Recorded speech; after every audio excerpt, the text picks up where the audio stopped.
The sound of shattering glass jolted me from my trance-like state. I'd been staring at the computer screen for hours, poring over financial statements and inheritance documents. My eyes darted to the source of the noise, a framed photo of Peter and me on our wedding day, now lying face down on the hardwood floor. "Damn it," I muttered, carefully picking up the frame. As I turned it over, a small piece of paper fluttered out. Curious, I unfolded it, my heart racing as I recognized Peter's messy scrawl. "Alice, don't worry. Once we get our hands on Clara's inheritance, we'll be set for life. Just play nice for now. P." My blood ran cold. I read the note again, hoping I'd misunderstood. But there it was, clear as day. My husband and his mother were plotting to take my inheritance. The front door creaked open, and Peter's voice called out, "Clara, you home?" I quickly shoved the note into my pocket, my mind reeling. "In the study." I managed to reply, my voice surprisingly steady. Peter sauntered in, all easy smiles and charm. "Hey, babe, how's the paperwork coming along?" I forced a smile, my heart pounding. "Fine, just a lot to process." He nodded sympathetically, placing a hand on my shoulder. "I know it's tough dealing with all this after losing your parents, but don't worry, I'm here for you." The words, once comforting, now felt like acid on my skin. I shrugged off his touch, standing abruptly. "I need some air. I'm going for a walk." Peter's brow furrowed. "Everything okay?" "Fine," I lied, grabbing my coat. "I just need to clear my head." As I stepped outside, the crisp autumn air hit my face, bringing a moment of how long had this been going on, how much of our relationship had been a lie. My phone buzzed. A text from Alice. "Sweetie, just checking in. Peter mentioned you're having a hard time with the inheritance paperwork. Why don't you come over for dinner tonight? We can talk it through." I stared at the message, bile rising in my throat. The caring mother-in-law act suddenly seemed so transparent. I typed out a quick reply. "Thanks, but I'm not feeling well. Another time." As I walked, memories flooded back. Peter's insistence on joint accounts, his sudden interest in my parents' business dealings, Alice's probing questions about my family's assets. How had I been so blind? My phone rang. Peter again. I silenced it, quickening my pace. I needed time to think, to plan my next move. Rounding the corner, I nearly collided with Henry, Peter's father. "Clara, I'm so sorry, I didn't see you there." "Henry," I said, forcing a smile. "It's okay. How are you?" He studied my face, concern etched in his kind eyes. "I'm fine, but you look upset. Is everything all right?" For a moment I considered confiding in him, but could I trust anyone in Peter's family? "I'm just dealing with a lot," I said vaguely. Henry nodded, patting my arm. "I understand. Listen, Clara, if you ever need to talk, well, I'm here. And I'm not as oblivious as Alice thinks I am." I blinked, startled by his words. Before I could respond, my phone buzzed again. Another text from Peter. "Where are you? We need to talk about the inheritance. It's important." My stomach churned. I looked up at Henry, making a split-second decision. "Actually, Henry, there is something I need to discuss with you. Can we go somewhere private?" He nodded, gesturing to a nearby cafe. "Lead the way." As we walked, I felt a mix of dread and determination. I didn't know if I could trust Henry, but I knew one thing for certain. My life was about to change dramatically, and I needed allies. Settling into a secluded booth, I took a deep breath. "Henry, there's something you need to know about Peter and Alice." As I sat across from Henry in the dimly lit cafe, the weight of my revelation hung heavy in the air. His face, usually so placid, was a storm of emotions, shock, anger, and a flicker of something that looked like guilt. I had no idea," Henry stammered, his hands trembling around his coffee cup. "Clara, I'm so sorry." I nodded, fighting back tears. "I just can't believe it. All these years." Henry reached across the table, patting my hand. "Tell me everything, from the beginning." I took a deep breath, my mind drifting back to that fateful day 12 years ago. It was my first day of grad school. I was lost, trying to find the economics building. The memory unfolded like a bittersweet movie. Peter, dashing and charming, offering to show me the way. Our shared laughter over terrible campus coffee. Late nights studying, which turned into late nights talking about our dreams. "He was so supportive of my career goals back then," I said, my voice catching. "He'd bring me dinner when I was buried in research, proofread my papers. I thought I'd found my soulmate." Henry nodded, his expression pained. "Peter can be very convincing when he wants something." A flash of anger surged through me. Was that all I was to him? Something he wanted? Before Henry could respond, my phone buzzed again. Another text from Peter. Claire, are you? We need to talk about the inheritance now. I showed Henry the message, my hands shaking. See? It's all he cares about. Henry's face hardened. Clara, there's something you should know about Alice and Peter. They've always been opportunistic, but I never thought they'd go this far. As Henry began to speak, revealing years of manipulation and schemes, I felt my world tilting on its axis. The Peter was thought I knew. The loving husband, the supportive partner was crumbling away, replaced by a stranger wearing his face. About 5 years into your marriage, Henry said, his voice low, I overheard Alice and Peter talking. They were discussing your career success, your potential inheritance. Alice was pushing Peter to convince you to start a family. The pieces started falling into place. Peter's sudden interest in having children, his disappointment when I wanted to focus on my career. It had all been part of their plan. They thought if you had a baby, you'd be more likely to step back from your career, Henry continued. More reliant on Peter, easier to control. I felt sick. And when that didn't work, Henry sighed heavily. They switched tactics. Peter started encouraging your long hours, your dedication to work, all while he and Alice were what? I pressed, dreading the answer. We're looking for ways to access your accounts, your assets. They've been planning this for years, Clara, waiting for the right moment.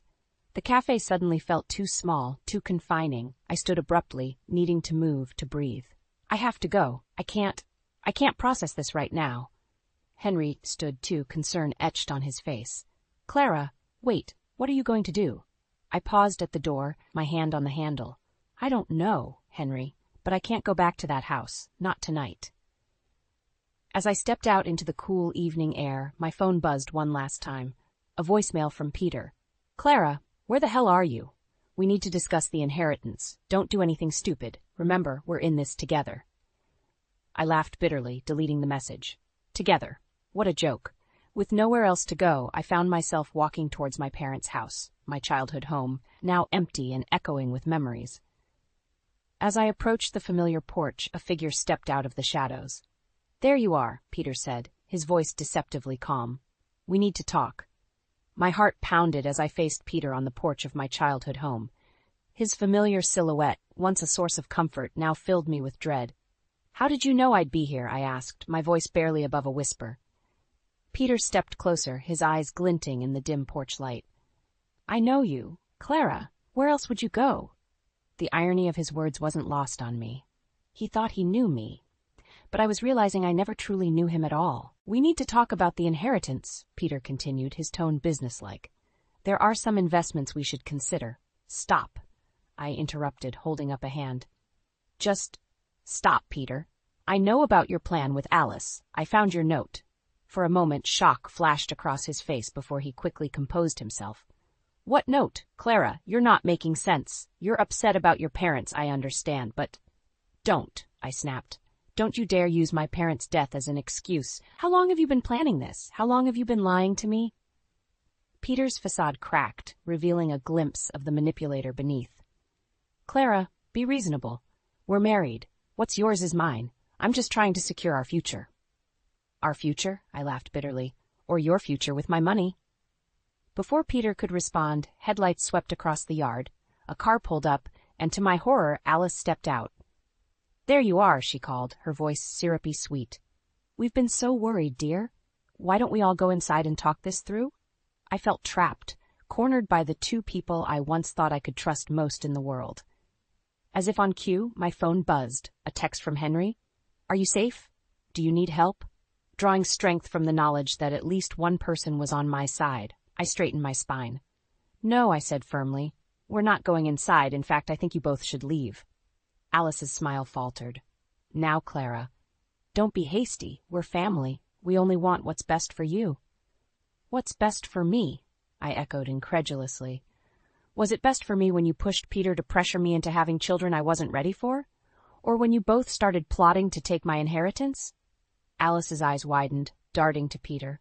What have you told her? Nothing, Peter hissed. She's hysterical. She found some note and jumped to conclusions. As they bickered, trying to salvage their scheme, a strange calm settled over me. In that moment, watching them scramble, I saw them for what they truly were, desperate, grasping people who had never truly cared for me at all. "I want a divorce," I said quietly, but with enough force to stop their argument cold. Peter turned to me, his face a mask of disbelief. "Clara, you can't be serious. Think about what you're saying." "I've never been more serious in my life," I replied, my voice steady. "It's over, Peter. You and Alice can leave now, or I'll call the police." Alice stepped forward, her mask of kindness completely gone.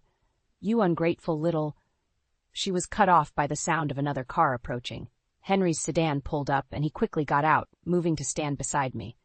"I think it's time you both left," Henry said firmly, addressing Peter and Alice. Peter looked between us, realization dawning. "Dad, you're taking her side?" Henry's voice was heavy with disappointment. "I'm on the side of what's right, son, something you and your mother seem to have forgotten." As Peter and Alice reluctantly retreated to their car, casting venomous glances back at us, I felt a weight lift from my shoulders, but it was quickly replaced by a new, crushing realization. I turned to Henry, tears finally spilling over. My parents, they're really gone, aren't they? And I've been so caught up in all this that I haven't even begun to grieve. Henry placed a comforting hand on my shoulder.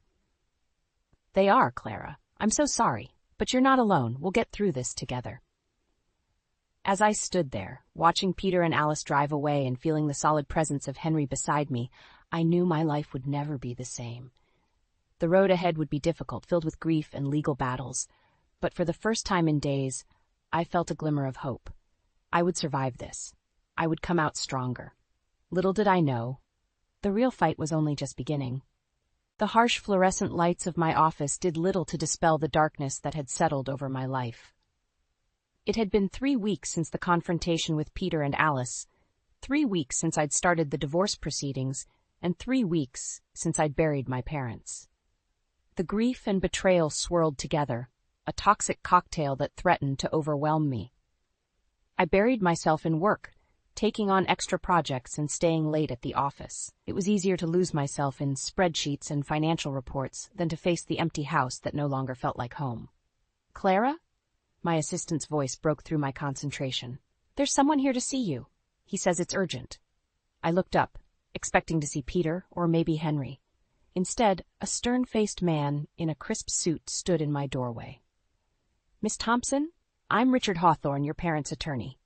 He extended his hand, which I shook numbly. "We need to discuss your inheritance." My stomach dropped. "Is something wrong?" Richard's expression was grim. "I'm afraid there are some complications. May I sit?" As he settled into the chair across from me, I braced myself for more bad news. I wasn't disappointed. "Your parents' estate is more complex than we initially thought," Richard began. "There are some outstanding debts and legal issues that need to be resolved before the inheritance can be distributed." I felt the blood drain from my face. "What kind of legal issues?" Richard sighed heavily. "It appears your father made some questionable investment decisions in the months before his death. There are allegations of insider trading." The room seemed to spin. My father, the epitome of business ethics, involved in insider trading? It didn't make sense. "That's impossible," I said, my voice shaking. "My father would never—" "I understand this is difficult to hear," Richard interrupted gently, "but the evidence is quite compelling. If these allegations are proven true, it could significantly impact the estate's value." As Richard continued to explain the legal intricacies, my mind raced. Was this why Peter and Alice had been so eager to get their hands on the inheritance? Did they know about these problems? "What does this mean for me?" I asked, interrupting Richard's explanation. He looked at me sympathetically. "It means the inheritance is frozen for now, and there's a possibility that you might be held liable for some of your father's debts." The news hit me like a physical blow. Not only was I losing my parents' legacy, but I might also end up in financial ruin. "What can I do?" I asked, fighting to keep my voice steady. "For now, we need to go through all of your parents' financial records," Richard said. "Every transaction, every investment. We need to build a defense and try to salvage what we can of the estate." I nodded, my mind already shifting into problem-solving mode. "I'll start tonight. I have access to most of their files." As Richard left, promising to be in touch soon, I sat back in my chair, feeling the weight of the world on my shoulders. I had thought the worst was behind me, but it seemed the real battle was just beginning. My phone buzzed. A text from Peter. Heard about your dad's legal troubles. Still want that divorce? Might be smarter to stick together now. Anger surged through me, temporarily displacing the grief and fear. How dare he try to use this situation to manipulate me? With shaking hands, I typed out a reply. The divorce stands. I'd rather face this alone than with a liar by my side. As I hit send, a strange calm settled over me. I realized that despite everything, the loss, the betrayal, the looming financial disaster, I felt stronger than I had in years. I was on my own, yes, but for the first time in a long time, I was fighting for myself. I stood up, gathering my things. It was time to go home, not to the house I'd shared with Peter, but to my parents' home. I had work to do, a legacy to protect, and a future to salvage. As I walked out of the office, I made a silent promise to myself and to my parents. I would get through this. I would uncover the truth. And no matter what it took, I would reclaim my life and my family's honor. The attic of my childhood home was a time capsule filled with dusty memories and forgotten treasures. I'd been avoiding it for weeks, but with Richard's revelation about my father's alleged insider trading, I knew I had to face it. Every document, every scrap of paper could be crucial to unraveling this mess. As I sifted through old photo albums and business files, a wave of nostalgia washed over me. There was Mom in her power suit, Dad beaming proudly at my college graduation. I paused, running my fingers over their smiling faces. How had everything gone so wrong? A small, leather-bound book caught my eye. I recognized it immediately. Mom's journal. With trembling hands, I opened it, and a folded piece of paper fluttered to the floor. As I unfolded it, my heart nearly stopped. It was a letter addressed to me in my mother's elegant handwriting. My dearest Clara, if you're reading this, it means your father and I are gone. There's so much I need to tell you, things we should have shared years ago. Your father's business dealings, they weren't always as clean as we pretended. He got involved with some dangerous people, made some terrible mistakes. We've been trying to fix things to protect you, but if something happens to us before we can make it right, you need to know the truth. There's a safety deposit box at First National Bank, box number 542. The key is taped to the back of your father's desk in the study. Everything you need to know is there. Be careful, sweetheart. Trust no one. We love you more than you could ever know. Mom. My hands shook as I read and reread the letter. My mind raced with questions. What dangerous people? What mistakes? And why hadn't they told me?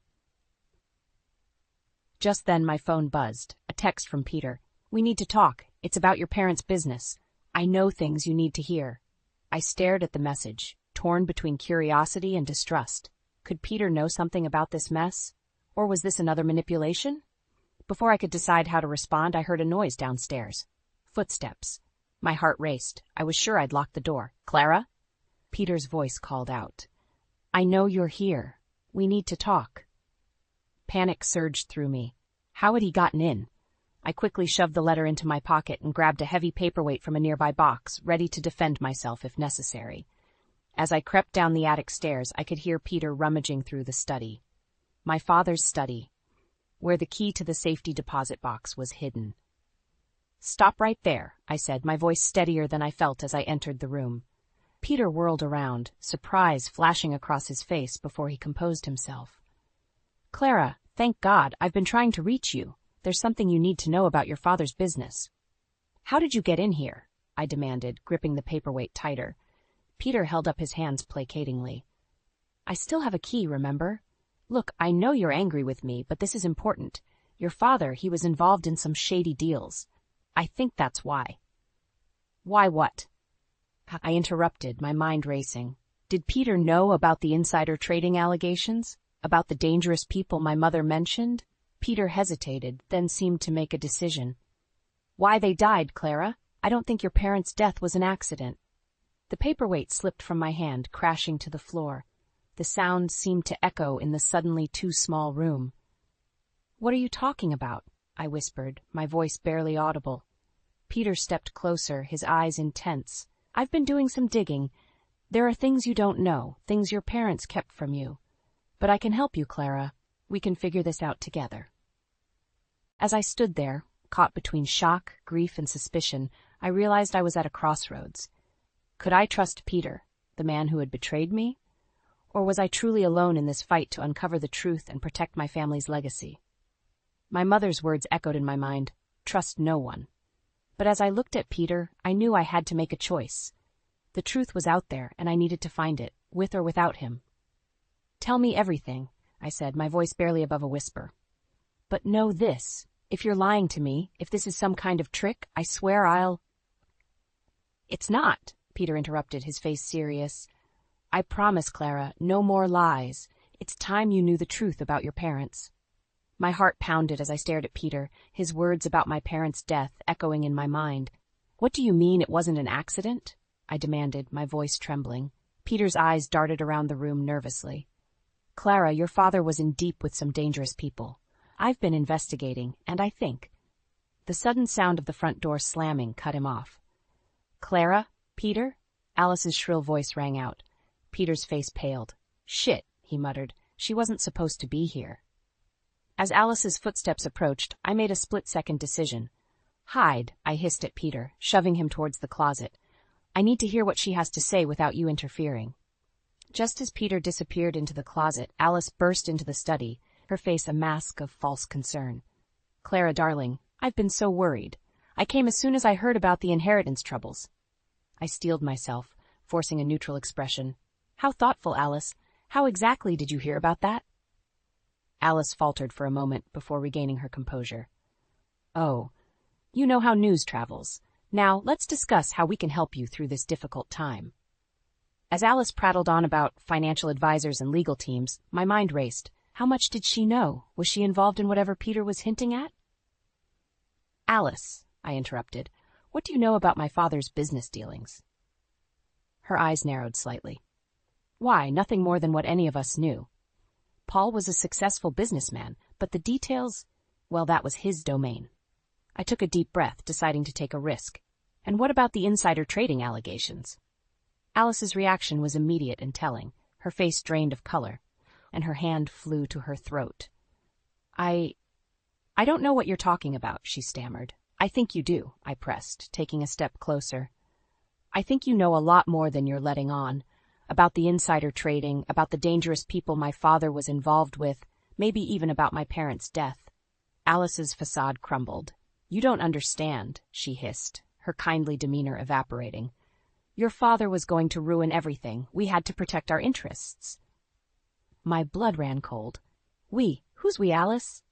Before she could answer, the closet door burst open, and Peter stumbled out. Mom, stop, he shouted. This isn't what we agreed on. Alice whirled on him, her face contorted with rage. You fool! What are you doing here? As they argued, pieces started falling into place. The inheritance scheme, the sudden interest in my parents' business, the convenient timing of their deaths. It was all connected. You were involved, I whispered. The realization hitting me like a physical blow. Both of you. In my parents' death. Peter turned to me, his eyes pleading. Clara, it's not what you think. We never meant for anyone to get hurt. It was just supposed to be a simple fraud scheme. But your father found out and what? I screamed, fury and grief overwhelming me. You had him killed? My mother, too? Alice lunged forward, grabbing my arm. Now, Clara, let's not be hasty. We can work this out. The inheritance, the business. We can split it. No one else needs to know about this unfortunate situation. I jerked away from her, disgust and rage boiling inside me. You're insane, both of you. I'm calling the police. As I reached for my phone, Peter made a desperate grab for it. In the scuffle, I lost my balance, crashing into the desk. Pain exploded in my head as it struck the corner, and the world began to spin. The last thing I saw before darkness claimed me was Alice standing over me, a look of cold calculation in her eyes. I'm sorry, Clara, she said, her voice distant, but we can't let you ruin everything now. As consciousness slipped away, one thought burned in my mind. I had to survive this. For my parents, for justice, and for the truth that still lay hidden in that safety deposit box. The fight wasn't over yet. I awoke to the harsh glare of fluorescent lights and the steady beep of a heart monitor.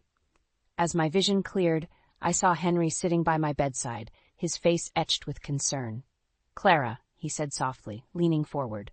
Thank God you're awake. Do you remember what happened? The memories came flooding back. Peter's revelation, Alice's arrival, the confrontation. I tried to sit up, wincing at the pain in my head. Where are they? I demanded. Henry's expression darkened. Peter and Alice are in custody. I arrived just after you lost consciousness and called the police. Clara, I had no idea how far they'd gone. I'm so sorry. As Henry filled me in on the details, my mind raced.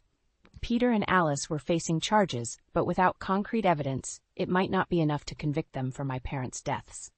The safety deposit box, I blurted out, struggling to get out of bed. We need to get to the bank. Henry gently pushed me back. Whoa, slow down. What safety deposit box? I quickly explained about my mother's letter and the hidden key.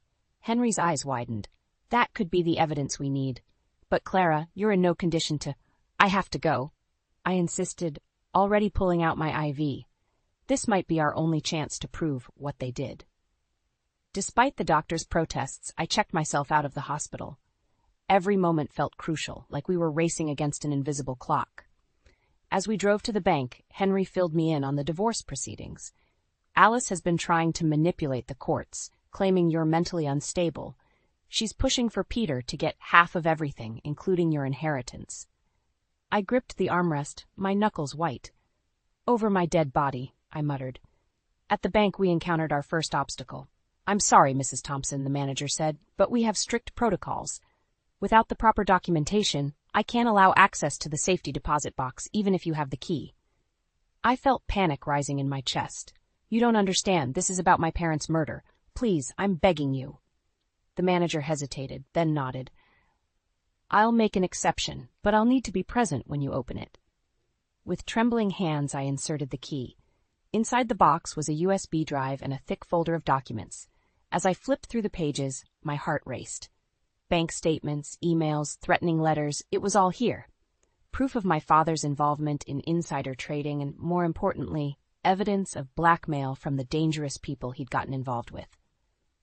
This is it, I breathed, turning to Henry. This proves everything. Just then, my phone buzzed. An unknown number. I answered hesitantly. Clara Thompson? A gruff voice asked. This is Detective Reeves. I'm calling about your parents' case. We've received some new information that suggests their deaths weren't accidental. My heart leapt. I know, I said. I have evidence. Lots of it. That's good, the detective replied, his tone grave. Because we've just received a threat against your life. Whoever was behind your parents' deaths knows you're on to them. The world seemed to tilt on its axis. I gripped the phone tighter, my voice barely a whisper. What do I do? Stay where you are, Detective Reeves instructed. We're sending officers to your location now. Don't trust anyone. As I hung up, I turned to Henry, my mind reeling. Could I trust him? Was anyone truly on my side? Clara? Henry asked, concern etched on his face. What's wrong? I clutched the folder to my chest, my heart pounding. The evidence in my hands could bring justice for my parents, but it could also get me killed.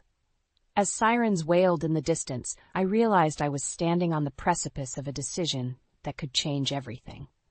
Henry, I said, my voice shaking, I need you to listen carefully. What I'm about to tell you could put us both in danger. Are you ready for that? Henry's eyes met mine, determination replacing concern. I'm with you, Clara, whatever it takes. As the sirens grew louder, I took a deep breath. It was time to face the truth, no matter the cost. The final battle was about to begin. The courtroom fell silent as I took the stand, my heart pounding so loudly I was sure everyone could hear it. Peter and Alice sat at the defense table, their faces a mix of anger and fear. Henry gave me an encouraging nod from the gallery. Miss Thompson, the prosecutor began, please tell the court what you discovered in your parents' safety deposit box. Taking a deep breath, I recounted everything, the insider trading, the blackmail, the threats. With each word, I could see Peter and Alice growing more agitated. And in your opinion, the prosecutor continued, what led to your parents' deaths? I looked directly at Peter and Alice as I answered. They were murdered because they were going to expose the corruption, and the people responsible are sitting right there. Chaos erupted in the courtroom. Alice leapt to her feet, screaming accusations, while Peter seemed to crumple in on himself. As the judge called for order, I felt a weight lift from my shoulders. The truth was finally out. The The trial lasted for weeks, each day bringing new revelations and shocking twists. But in the end, justice prevailed.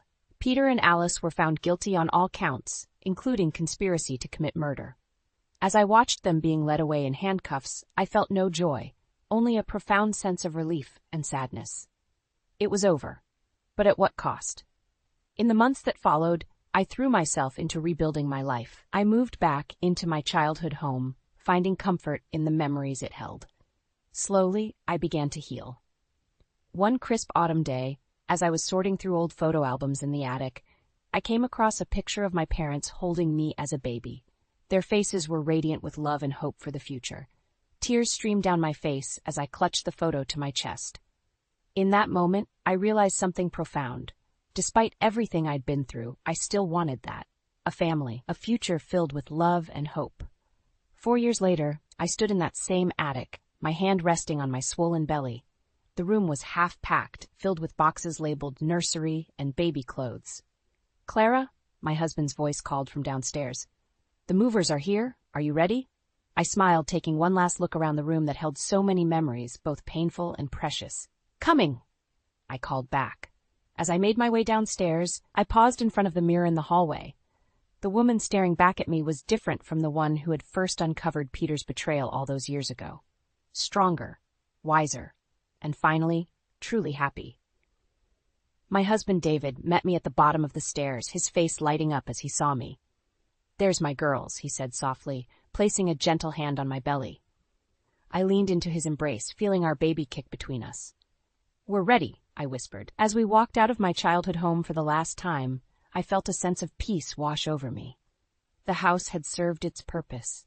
It had been a sanctuary, a place of healing. But now it was time for a new chapter. We drove to our new home, a charming house with a big yard and plenty of room for our growing family. As David helped me out of the car, I caught sight of Henry walking up the driveway, a housewarming gift in his hands. "Welcome home," he said, pulling me into a warm hug. Looking at the two men who had stood by me through everything, my supportive husband and the father-in-law who had become more like a father, I felt overwhelmed with gratitude. That night, as David and I sat on our new porch swing, watching the sunset, I reflected on the journey that had brought me here. The pain, the betrayal, the fight for justice, it had all led to this moment. "What are you thinking about?" David asked, squeezing my hand. I smiled, placing our intertwined hands on my belly. "The future," I replied, "and how sometimes you have to go through the darkest times to find your way to the light." As the first stars appeared in the twilight sky, I felt our baby kick again. A reminder that life goes on, that there's always hope for new beginnings. I had survived, I had thrived, and now surrounded by love and on the cusp of motherhood, I was ready to embrace whatever the future held. The end was really just the beginning.